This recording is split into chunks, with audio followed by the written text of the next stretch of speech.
Christian مرغی بیچنے والے سے پوچھا ذبح کرتے ہوئے کیا پڑھتے ہو؟ اس نے کہا باپ بیٹا.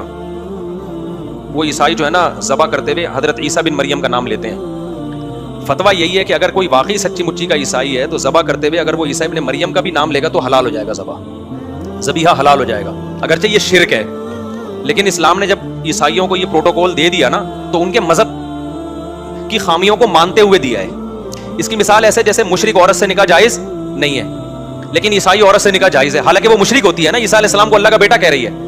لیکن جب نکاح کی اجازت دے دی تو اسلام شرک کو منع کرنے کے باوجود اس معاملے میں، نکاح کے معاملے میں اس شرک کو اسلام نے کیا کیا ہے، اس کو ویلیو نہیں دی. اس میں بہت ساری مصلحتیں تھیں.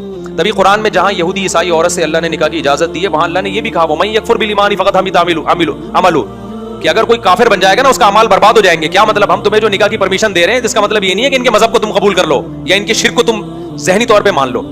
تو جیسے عیسائی عورت جو عیسیٰ علیہ السلام کو اللہ کا بیٹا کہتی ہے اس کے باوجود اس سے نکاح جائز ہے، تو عیسائی جو حضرت عیسیٰ کو اللہ ہی کا ایک کلمہ سمجھ رہا ہے حقیقی معنی میں اور وہ ذبح کرتے ہوئے اسی کا نام لے رہا ہے تو اس کے باوجود اس کا ذبیحہ حلال ہے، کیونکہ ان کی نظر میں عیسیٰ اور اللہ کا مصداق ایک ہی چیز ہے، جو کہ غلط ہے. لیکن اسلام نے اس بارے میں تسامح کیا ان کے ذبیحے کی حد تک. پھر بھی احتیاط اسی میں ہے کہ مسلمان قصائی کیا مر گئے ہیں کیا جو اتنے ٹیکنیکل طریقے سے جا کے وہ باپ بیٹا بھی کہہ رہے ہیں اور آپ ذبح بھی یعنی کر رہے کھا رہے ہو. تو یہاں جہاں ضرورت ہوگی تو کر لو، ورنہ اللہ اکبر پڑھنے والے کے مارکیٹ سے شارٹ ہو گئے. دوسرا اس عیسائی کو آپ یہ کہتے ہیں کہ بھائی تو باپ بیٹا کہہ لینا، عیسائیوں کے لیے جب تو ذبح کرے تو باپ بیٹا کہہ لینا، ہمارے لیے ذبح کر تو کیا کر لے، اللہ کو تو عیسائی بھی مانتا ہے نا، تو خالی اللہ کا نام لے لے بھائی. تو یوں کہتے بسم اللہ اللہ اکبر، تیرا کیا جا رہا ہے، ورنہ ہم تجھ سے گوشت لینا چھوڑ دیں گے. اس کو ترغیب دے دینا بھائی. عیسائی بسم اللہ اللہ اکبر کا منکر تو نہیں ہے نا، اگر وہ ذبح کرتے ہوئے اللہ اکبر کہہ دے گا تو یہ اس کے عقیدے کے خلاف تھوڑی ہو جائے گا. تو آپ اس کو بولے تو باپ بیٹا کرتا رہے بیٹھ کے دوسروں کے لیے، ہمارے لیے جب تو مرغی ذبح کر تو کیا بولتے منہ سے، اللہ اکبر بولتے، ہم خوش ہو جائیں گے، ہماری مرغی بالاتفاق حلال ہو جائے گی، ٹھیک ہے نا، تیرا کوئی نقصان نہیں. غیرت کے بھی تو کچھ مسائل ہوتے ہیں نا، ہم تو باپ بیٹا نہیں سمجھتے بھائی. اللہ لم یلد ولم یولد، اللہ نے نہ کسی کو جنا نہ وہ کسی سے جنا. کیا مرغی کھانے کے لیے آپ باپ بیٹے پہ کیسے کمپرومائز کر سکتے ہو؟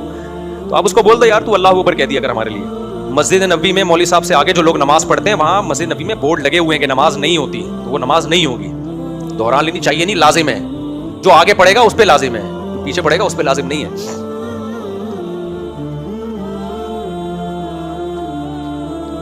ہاں کیوں نہیں، جو حضرت ابو بکر کی صدیقیت کا انکار کرے تو وہ اسلام سے خارج ہے. سوال یہ ہے کہ ماں کے قدموں کے نیچے جنت ہے، لیکن ماں اگر کچھ غلطیاں کر رہی ہے اور وہ ٹھیک نہیں ہو رہی ہے تو کیا ہم سختی کر سکتے ہیں اس کے اوپر، زبردستی اس کو اس عمل سے روک سکتے ہیں؟